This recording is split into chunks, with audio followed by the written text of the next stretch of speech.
Hello my dear friends, तो आज हम बात करेंगे क्लास 8 हिस्ट्री का चैप्टर नंबर 9 जिसका नेम है the making of national movement 1870 to 1947। तो इसके अंदर आज हम बात करने वाले हैं द रॉलेट सत्याग्रह। इसके पिछले वीडियो के अंदर हमने जाना था कि जो महात्मा गांधी जी थे वो हमारे इंडिया के अंदर आ गए थे 1915 के अंदर साउथ अफ्रीका से। तो जब वो इंडिया के अंदर आए थे तो उन्होंने बहुत सारे लोकल मूवमेंट्स जो है उन्हें लॉन्च किया था। तो जैसे उन्होंने चंपारण मूवमेंट, खेदा, अहमदाबाद, इन मूवमेंट्स को उन्होंने आने के बाद में लॉन्च किया था। बाद में महात्मा गांधी ने सोचा कि हमें कोई एक बड़ा मूवमेंट भी लॉन्च करना चाहिए, तो एक रॉलेट एक्ट पास होता है। बाद में महात्मा गांधी जी उसके अगेंस्ट में रॉलेट सत्याग्रह को लॉन्च करते हैं। अब ये रॉलेट एक्ट क्या है, रॉलेट सत्याग्रह क्या है, ये सब कुछ हम हमारे इस वीडियो के अंदर पढ़ने वाले हैं। तो इन 1919 के अंदर क्या होता है, Gandhi ji gave a call for a satyagraha against the Rowlatt Act. Mahatma Gandhi ji बोलते हैं कि हम एक सत्याग्रह को लॉन्च करेंगे 1919 के अंदर। किसके अगेंस्ट में, ये जो रॉलेट एक्ट पास किया गया है उसके अगेंस्ट में हम सत्याग्रह को लॉन्च करेंगे। तो महात्मा गांधी जी ने बोला लेकिन ये रॉलेट एक्ट क्या है और ये सत्याग्रह क्या है, तो ये दो डाउट्स है आपके, इसे अब हम क्लियर करेंगे। तो पहले हम रॉलेट एक्ट की बात कर लेते हैं। पहले जो ब्रिटिश ईस्ट इंडिया कंपनी थी, हमने देखा था कि बहुत सारे लीडर्स इमर्ज होके आ रहे थे। तो ब्रिटिशर्स थे उन्होंने देखा कि यार बहुत सारे लीडर्स इमर्ज होके आ रहे हैं, अब ये क्या कर रहे हैं, लोगों को हमारे अगेंस्ट में भड़का रहे हैं, बहुत सारे जो लोग हैं वो हमारे अगेंस्ट में होते जा रहे हैं। तो बाद में ब्रिटिशर्स ने एक लॉ को पास कर दिया, रॉलेट एक्ट को, और उन्होंने क्या बोला कि हम किसी भी पॉलिटिकल लीडर को जेल के अंदर डाल सकते हैं। मतलब अगर गवर्नमेंट को लगे कि ब्रिटिश गवर्नमेंट को लगे कि कोई एक पीपल है ये और ये उनको ठीक नहीं लग रहा है, तो उन्होंने बोल दिया कि हम किसी भी पॉलिटिकल लीडर को या फिर किसी भी पर्सन को जेल के अंदर डाल सकते हैं 2 साल के लिए बिना किसी ट्रायल के। मतलब उन्हें कोर्ट के अंदर नहीं ले जाएंगे 2 साल तक और उन्हें जेल के अंदर डाल देंगे। अब ये तो अन्याय हो गया, ब्रिटिशर्स ने कोई भी लीडर है उसे वो जेल के अंदर कैसे डाल सकते हैं, बेचारे ने कोई गुनाह ही नहीं किया फिर भी उसे 2 साल तक जेल के अंदर डाल रहे हैं, उसे कोर्ट के सामने भी पेश नहीं कर रहे। तो अगर आज के समय में क्या सिस्टम है, आज के समय में अगर किसी को भी जेल के अंदर पुलिस ले जाती है तो उसे 24 आवर्स के अंदर मजिस्ट्रेट के सामने पेश करना पड़ता है। तो हमने जैसे आपने डीके बासु गाइडलाइंस पढ़ा होगा, उसके अंदर क्या होता है कि किसी भी पर्सन को 24 आवर्स के अंदर मजिस्ट्रेट के सामने पेश करना होता है। लेकिन ब्रिटिशर्स ने तो बोल दिया कि 2 साल तक हम उस लीडर को जेल के अंदर रखेंगे, फिर उसके ऊपर ट्रायल चलेगा। अगर उसने ये गुनाह किया है तो उसे छोड़ दिया जाएगा, अगर उसने गुनाह नहीं किया तो वो फिर से जेल के अंदर चला जाएगा। अब बेचारे लीडर्स के 2 साल तो गए, 2 साल उसके लिए बहुत कीमती है, वो 2 साल के लिए पता नहीं देश के लिए क्या कुछ कर देता, लेकिन उसके 2 साल तो गए। बाद में जितने भी बहुत सारे पीपल्स थे उन्होंने इसके अगेंस्ट में वो बोले कि ये जो लॉ है ये बहुत ही ज़्यादा डेविलिश और टेरेनिकल है, तो ये बहुत ही ज़्यादा डेविलिश और टेरेनिकल है। रॉलेट एक्ट समझ में आया। अब सत्याग्रह की बात करते हैं। तो सत्याग्रह है क्या है, सत्य प्लस आग्रह। सत्य मतलब ट्रूथ, तो उन्होंने बोला कि हम ट्रूथ के, महात्मा गांधी जी ने बोला कि हम हमेशा सत्य बोलेंगे। तो सत्याग्रह उन्होंने लॉन्च किया, उन्होंने बोला कि हम सत्य से बिल्कुल भी वायलेंस नहीं करेंगे। तो non violence plus truth equals to satyagraha. उन्होंने बोला कि हम सत्य से और नॉन वायलेंस से मतलब मारपीट नहीं करेंगे और हम एक सत्याग्रह को लॉन्च करते हैं। तो उन्होंने एक सत्याग्रह को लॉन्च किया। सत्याग्रह मतलब ट्रूथ प्लस नॉन वायलेंस, और किसके अगेंस्ट में लॉन्च किया, वो रॉलेट एक्ट के अगेंस्ट में। ब्रिटिश गवर्नमेंट ने बोला कि ये जो पर्सन है, ये रॉलेट एक्ट हम फिर से समझ रहे हैं, ब्रिटिश गवर्नमेंट ने बोला कि ये जो पर्सन है ये बहुत ज़्यादा हमें सही नहीं लग रहा और हम क्या करेंगे, इसे जेल के अंदर डाल देंगे बिना किसी ट्रायल के लिए। 2 साल तक उसे जेल के अंदर रखेंगे और अगर 2 साल बाद में उसे मैजिस्ट्रेट के सामने पेश किया जाएगा। अगर वो गुनहगार निकला तो उसे फिर से जेल के अंदर डाल देंगे, अगर वो गुनहगार नहीं निकला तो उसे छोड़ दिया जाएगा। तो बेचारे लीडर्स के 2 साल तो गए। तो बाद में leaders criticise the act as devilish and tyrannical. जो लीडर्स थे उन्होंने इस लॉ को डेविलिश और टायरेनिकल कहा। डेविलिश मतलब ये जो लॉ है ये बहुत ही ज़्यादा भयानक है, दानवों की तरह ये लॉ, तो डेविलिश और टायरेनिकल बोला। Gandhi ji asked the Indian people to observe 6 April 1919 as a day of non-violent opposition to this act। फिर महात्मा गांधी जी जो हैं वो क्या करते हैं, महात्मा गांधी जी asked the Indian people to observe 6 April 1919। 6 April 1919 को महात्मा जी लोगों को क्या बोलते हैं, लोगों को बोलते हैं कि 6 अप्रैल 1919 को हम रॉलेट सत्याग्रह को लॉन्च करेंगे।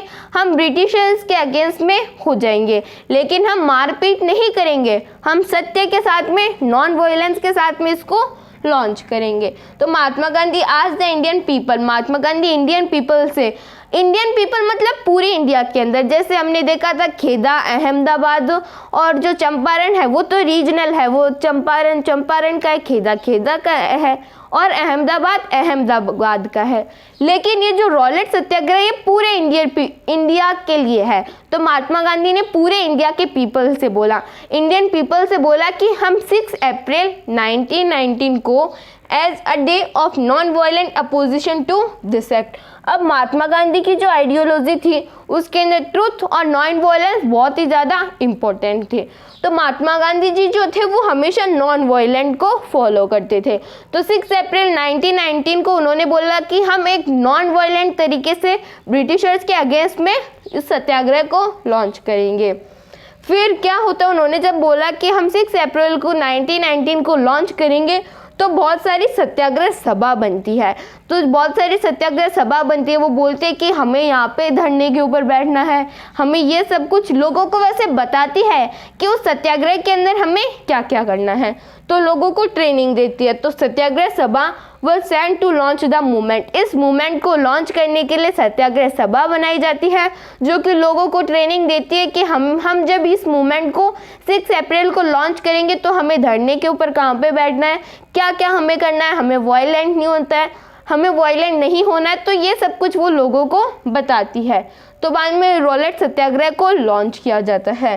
तो first all India struggle against the British government, और ये जो रॉलेट सत्याग्रह है ये पूरे ब्रिटिश गवर्नमेंट के लिए ये पहला स्ट्रगल था। तो फर्स्ट ऑल इंडिया स्ट्रगल, पूरी इंडिया ने इसके अंदर पार्टिसिपेट किया था। तो जो चंपारण थे वो तो रीजनल थे, लेकिन ये जो रॉलेट सत्याग्रह ये पूरे इंडिया का first Indian national struggle against the British government, British government के अगेंस्ट में ये पहला इंडियन स्ट्रगल था। There were a number of demonstration and hartals in the country, और इंडिया के अलग अलग पार्ट्स के अंदर, पूरी कंट्री के अलग अलग पार्ट्स के अंदर अलग अलग लीडर्स जगह जगह पे हड़ताल लगाते हैं। तो हड़ताल लगाते हैं, डेमोन्स्ट्रेशन करते हैं इंडिया के अलग अलग पार्ट्स के अंदर। तो वो तो क्या करते हैं, हड़ताल वगैरह, नॉन वायलेंट जो है वायलेंस को बिल्कुल भी अडॉप्ट नहीं करते, नॉन वायलेंट तरीके से वो हड़ताल वगैरह करते हैं। लेकिन ब्रिटिश गवर्नमेंट ने तो ये कभी नॉन वायलेंस के बारे में सुना ही नहीं है। उन्होंने तो देखा कि ये जो लोग हैं ये हमको बिल्कुल भी मारे पीटने नहीं है, ये सिर्फ बोल रहे हैं कि इस लॉ को हटाओ। तो ब्रिटिश गवर्नमेंट ने तो ये सब कुछ देखा ही नहीं था कि लोग हड़ताल के ऊपर बैठे हैं। तो बाद में ब्रिटिश गवर्नमेंट ने क्या किया, डंडे वगैरह लेके लोगों को मारना स्टार्ट कर दिया। जो लोग हड़ताल के ऊपर बैठे थे उन्हें मारना स्टार्ट कर दिया। तो ब्रिटिश रिस्पॉन्स क्या रहा, ब्रिटिशर्स ने क्या रिस्पॉन्स दिया उन हड़ताल के अगेंस्ट में, ब्रूटल मेजर्स टू सप्रेस। उस सत्याग्रह को सप्रेस करने के लिए उन्होंने बहुत ज़्यादा ब्रूटल रिस्पॉन्स दिया, मतलब लोगों को मारना स्टार्ट कर दिया। तो जब उन्होंने लोगों को मारना स्टार्ट कर दिया तो गांधी जी वगैरह को उनको लगा कि यार ये तो गलत हो रहा है, हम तो इनके अगेंस्ट में बिल्कुल भी हम तो वायलेंस को अडॉप्ट नहीं कर रहे हैं, लेकिन ये ब्रिटिश गवर्नमेंट नॉन वायलेंट तरीके से हमारे लोगों को मारपीट ये सब कुछ कर रही है। तो ब्रिटिशर्स जो थे उनका बहुत ज़्यादा ब्रूटल रिस्पॉन्स आया, वो इंडियंस को मारे थे, इंडियंस उनको मारे थे। तो बाद में क्या हुआ, ब्रिटिशर्स ने कर्फ्यू लगा दिया, नाइट कर्फ्यू लगा दिया। जैसे अभी भी नाइट कर्फ्यू नहीं, लेकिन ब्रिटिश गवर्नमेंट ने कर्फ्यू लगा दिया। कर्फ्यू मतलब बहुत सारे लोग एक जगह पे इकट्ठा नहीं हो सकते थे। जब बहुत सारे लोग एक जगह पे इकट्ठा नहीं हो सकते तो उसे कर्फ्यू बोलते हैं। जैसे अभी भी लॉकडाउन के अंदर क्या हो रहा है, नाइट कर्फ्यू लग रहा है, बहुत सारे लोग एक जगह पे एक साथ में इकट्ठा नहीं हो सकते। तो जब ब्रिटिशर्स ने देखा कि ये लोग हड़ताल वगैरह पे बैठ रहे हैं तो उन्होंने कर्फ्यू लगा दिया। और जब उन्होंने कर्फ्यू लगाया तो क्या होता है कि जो अमृतसर होता है वहाँ पे एक मेला लगता है। अब मेला लगता है अमृतसर के अंदर, तो वहाँ पे बहुत सारे लोग जो है घूमने के लिए जाएंगे। तो वहाँ पे एक इनफेमस इंसिडेंट होता है, जलियांवाला बाग मैसेक्री। तो infamous incident of Jallianwala Bagh massacre वहाँ पे होता है। क्या होता है इसके अंदर, तो उसके बारे में अब हम बात करेंगे। तो अब हम थोड़ा बहुत और जान लेते हैं। तो इन अमृतसर ऑन बैसाखी डे, अमृतसर के अंदर एक बैसाखी डे मतलब एक जो सिख होते हैं उनका एक फेस्टिवल होता है बैसाख के अंदर। तो अमृतसर के अंदर बैसाखी डे के अंदर क्या होता है, बैसाखी डे कब मनाया जाता है, 13 अप्रैल को। तो 13 अप्रैल को क्या होता है, general Dyer inflicted brutal suppression and killed many innocents. जो जनरल डायर होते हैं वो वहाँ पे जो जलियांवाला बाग होता है, तो जलियांवाला बाग के अंदर एक मेला वगैरह लगता है। तो वहाँ पे बैसाखी के अंदर 13 अप्रैल के अंदर वो मेला लगता है। तो बैसाखी के अंदर अमृतसर के अंदर जलियांवाला बाग होता है उसके अंदर 13 अप्रैल को general Dyer inflicted brutal suppression and killed many innocents.